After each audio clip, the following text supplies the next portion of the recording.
ଛୁଆ ପଇତା ପକେଇଥିଲା ମଣ୍ଡରୁ ଆସିଛି କହିଲା ବାପା ଚିକେନ୍ କରୁନ ଖାଇବା।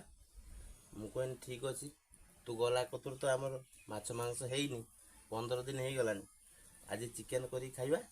ତାହେଲେ ଠିକ୍ ଅଛି।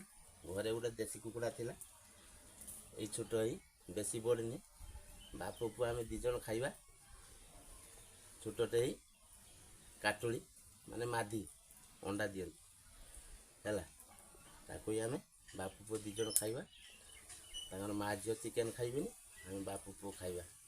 ଦେଶୀ କୁକୁଡ଼ା ଖାଇବ ଏଇ ଜିନିଷ 500ରୁ 700 ଭିତରେ ଚିଆଁ କୁକୁଡ଼ା ଖାଇବ, ଦେହର ଭିଟାମିନ୍। ସେଇଥିପାଇଁ ଆଜି ଗୋଟେ ଚିଆଁ କୁକୁଡ଼ା ମାରିଦେଲେ ବାପ ପୁଅ ଖାଇବା, ନା କ'ଣ କହୁଛନ୍ତି?